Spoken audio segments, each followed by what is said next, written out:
많은 물건을 버리고 한 사실은 소지품의 80%는 필요하지 않다는 점입니다.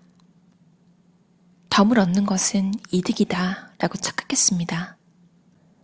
새삼 내 방을 돌아보니 잡동사니로 가득한 더러운 방. 내 삶을 바꾸고 싶어서 물건을 버리기 시작했습니다. 이렇게 물건만 사들인 것은 역시 근본적인 어딘가에서 불행했던 것이라는 걸 지금이라면 알 수 있습니다. 인생에 어떤 목적도 없고 회사 일도 그리 재미있지 않고 특히 뭔가에 정열을 기울일 일도 없이 마음속으로는 늘 우울했습니다. 그런 불만을 물건을 사면서 메웠던 겁니다.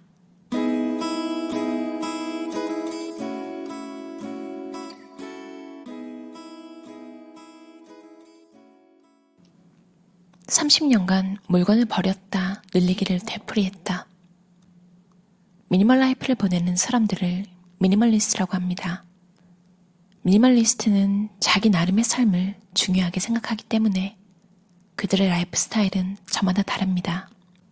수트케이스 하나에 담을 수 있을 만큼 소지품을 줄여 호텔에서 지내며 식사는 외식에 의존하는 미니멀리스트도 있는가 하면 시골로 이사해 가능한 한 돈을 쓰지 않고 자급자족에 가까운 생활을 목표로 하는 미니멀리스트도 있습니다.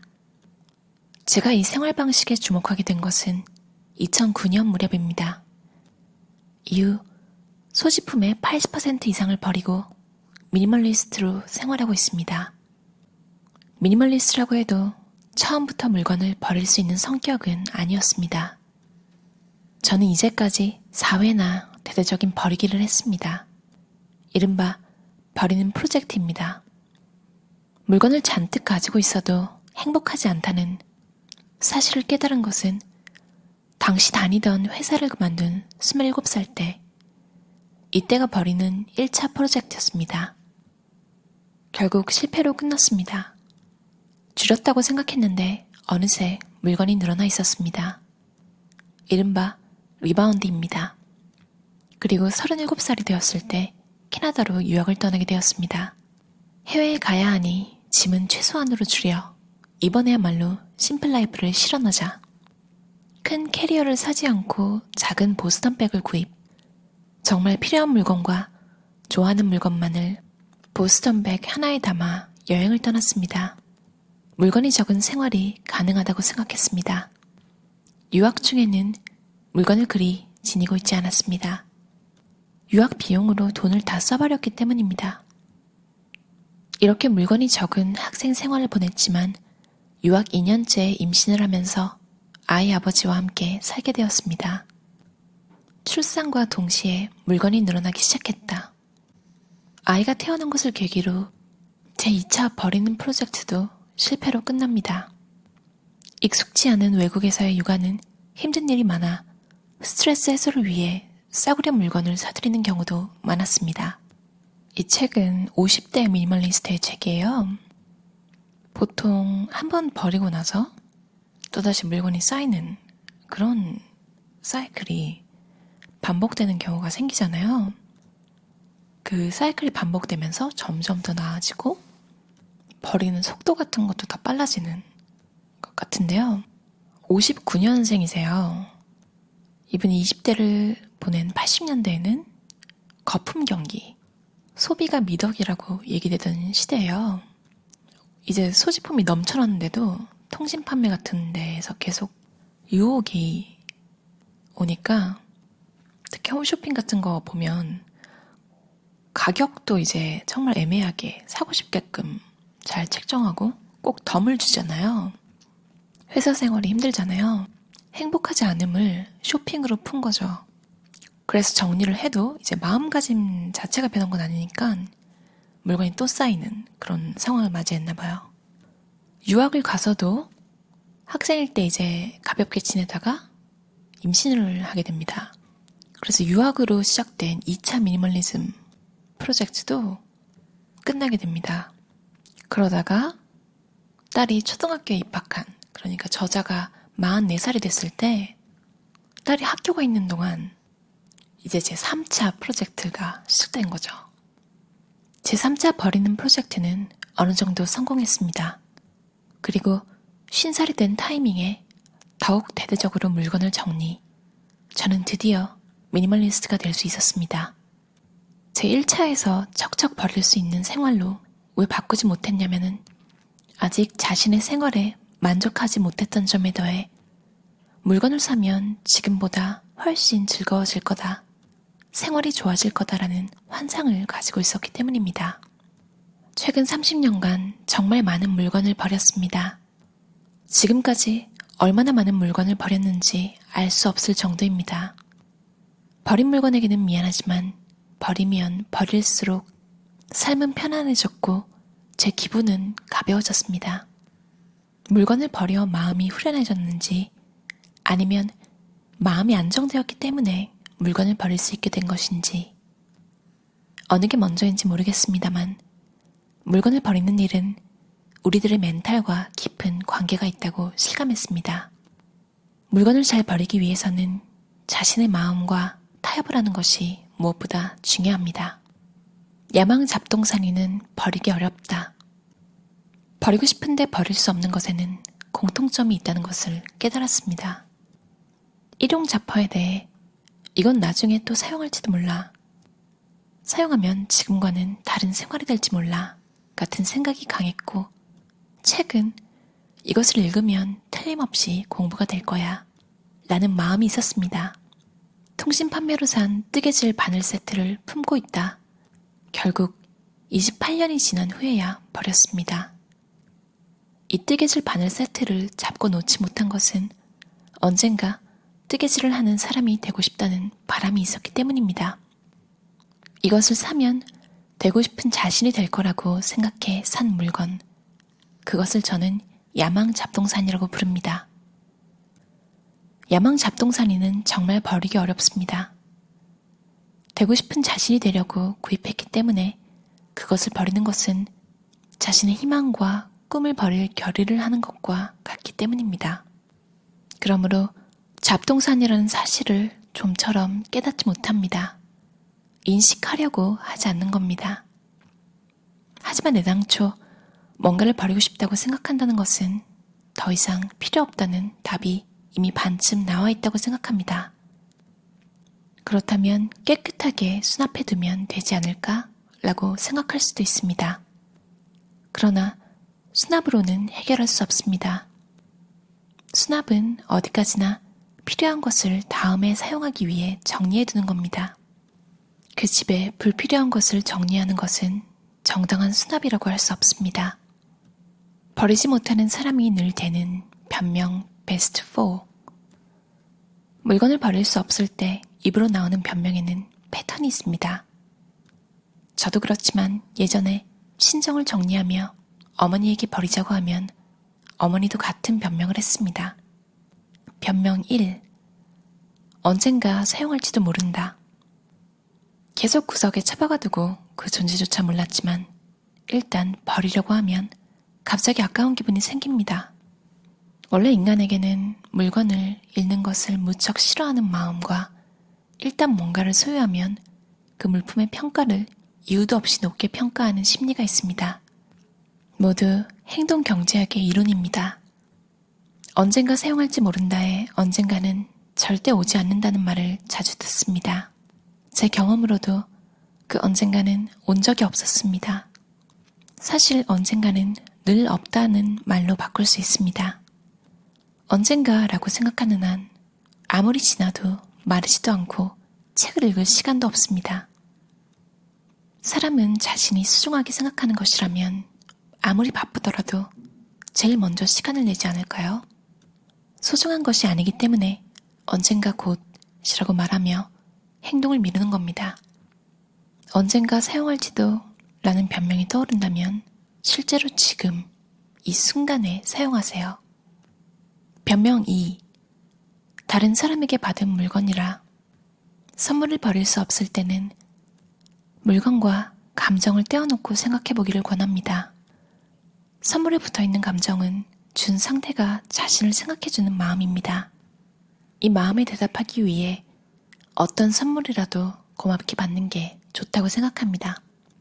하지만 이 시점에서 이미 마음을 다 받은 것이기 때문에 선물의 역할은 반쯤 끝났다고 할 수 있습니다. 변명 3. 추억의 물건이기 때문에 지금 저는 추억이 담긴 물건을 버리는데 아무런 저항감이 없습니다. 버려도 추억은 사라지지 않는다는 것을 알고 있기 때문입니다. 물건은 단순한 물건이고 추억은 마음속에 있는 거죠. 추억의 물건이 공간을 너무 차지해 지금의 생활을 망친다면 아깝다는 생각이 듭니다. 역시 가장 중요한 것은 지금 이 순간의 생활입니다. 변명 4. 이거 샀을 때 비쌌는데 버리고 싶지만 버릴 수 없어. 무엇보다 비싸잖아.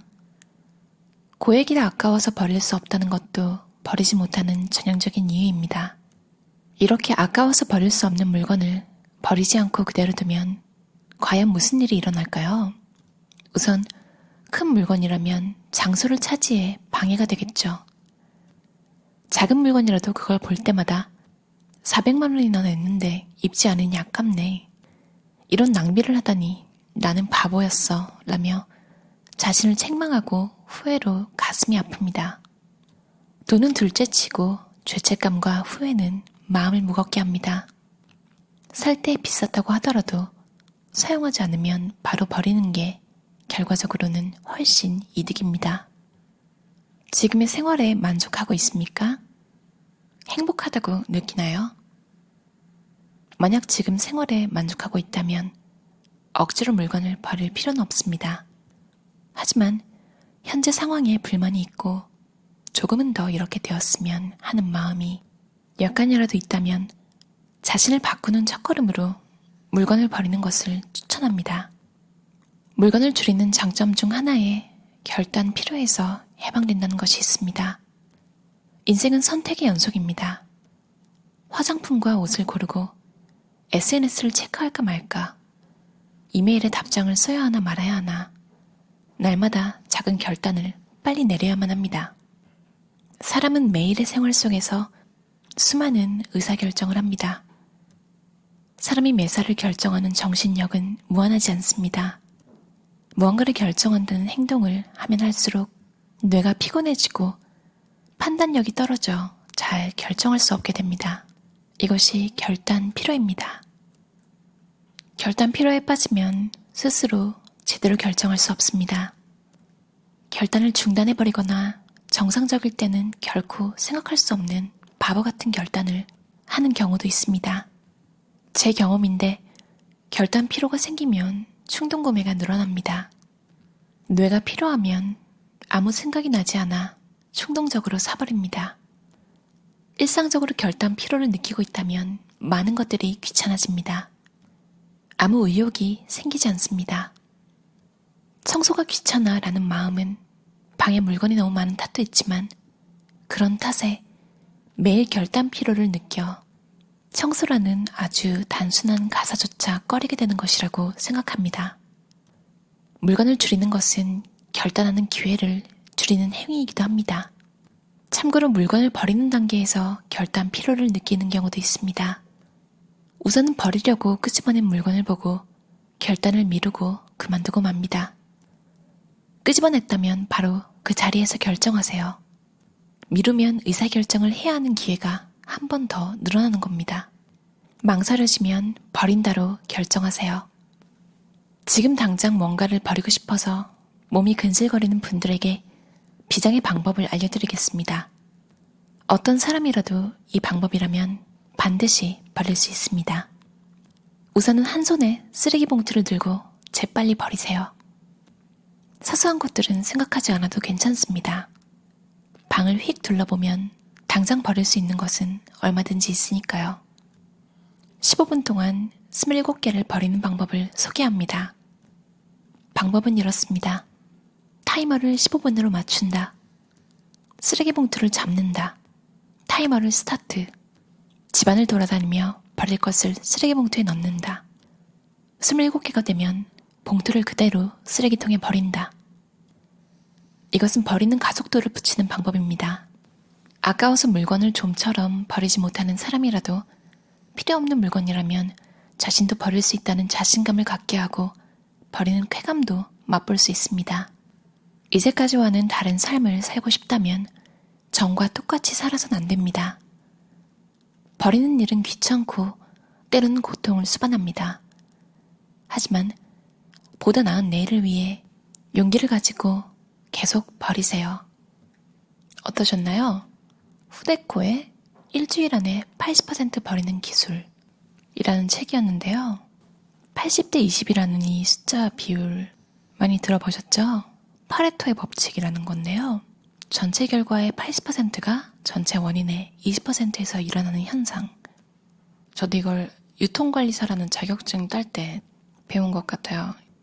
뭔가 판매를 할 때 사실상 대부분의 매출은 20%의 단골에게서 나온다는 내용이었던 것 같아요. 저자 후데코 씨는 우리가 가지고 있는 물건의 사실상 우리가 사용하는 건 20%밖에 안 된다는 이야기를 하고 계신데요. 여러 미니멀리스트 책을 보면 마음 한구석에 지금 살고 있는 인생 말고 뭔가 새로운 인생을 살고 싶다는 마음이 있었던 것 같아요. 사실 미니멀리즘이라는 게 별로 디테일하지 않은 사람, 별로 생활 환경에 영향을 받지 않는 사람, 책상이 더러워도 공부 똑같이 하는 사람, 이런 분들이라면 뭐 별로 세세하게 이건 안 쓰네, 저건 안 쓰네 하면서 정리하고 버리고 그럴 필요를 잘 못 느끼시잖아요. 아니면 애초에 뭘 사고 싶다는 욕망 자체가 별로 없어서 그냥 자연스럽게 깔끔하신 분도 있고요. 그런데 대부분 미니멀리즘에 관련된 책을 찾아보시거나 이런 분들은 미니멀리즘이라는 라이프 스타일이 필요하기에 찾아보는 거잖아요. 그러니까 물건으로 인해서 한번 숨막히는 경험을 해보신 분들이 많을 것 같아요. 그리고 그걸 방치하지 않고 삶을 조금이라도 더 낫게 만들기 위해서 관심을 가지고 물건을 줄이고 숨통을 좀 트이게 삶을 더 낫게 그래서 그냥 자연스럽게 긍정적이신 분들이 좀 많은 것 같아요. 아니면 이제 물건을 버리면서 삶이 가벼워져서 긍정적이 되었을 수도 있고요. 어쨌든 조금 미래지향적인 것 같아요. 더 나은 삶을 살 수 있다는 믿음을 가지신 분들이잖아요. 부정적이기가 힘들 것 같아요. 혹시 미니멀리즘을 시작하고 계신 분들이라면 15분 동안 쓰레기 봉투를 한 손에 들고 27개 버리는 것부터 시작해보는 거 어떨까요? 그럼 들어주셔서 감사합니다. 오늘도 즐겁고 편안한 하루 보내세요.